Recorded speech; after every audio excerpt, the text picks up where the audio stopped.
Greetings! In this video we are going to look at the new notes introduced on page 42 of the Christopher Parkening Classical Guitar Method Volume 1. Finally getting into the bass strings and things start to get a little bit more interesting. These strings will be a little bit more thick. They've got just a little bit more backing behind them. They resonate better with the back of the guitar.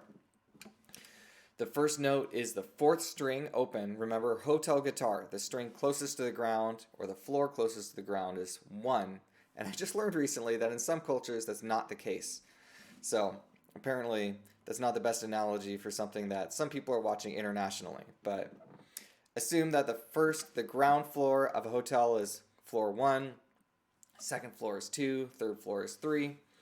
Then so the strings on the guitar, similar concept. The string closest to the ground is the 1st string, 2nd string, 3rd string, 4th string as we move toward the sky.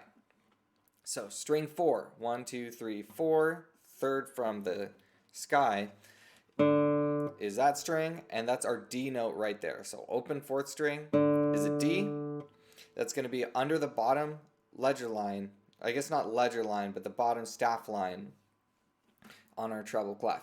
Then on the 2nd fret we have an E, and on the 3rd fret we have an F.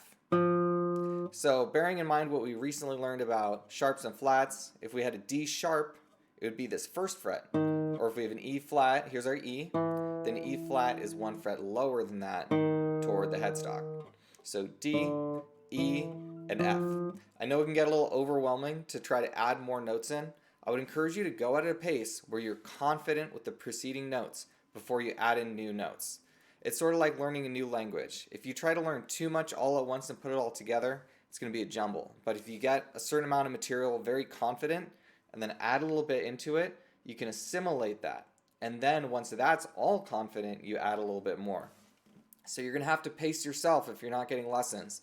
But I encourage you to just go back and play through what you have so far and use that material to get very comfortable with the notes you already know. You could even write your own music, but work with what you have. And then once you are confident with that material, you can add a little bit more. So pace yourself, but this is going to be getting into a lot more interesting music as we start to have more strings available to us. Thank you very much for watching. I hope this is helpful, and I'll see you next week with the march. God bless.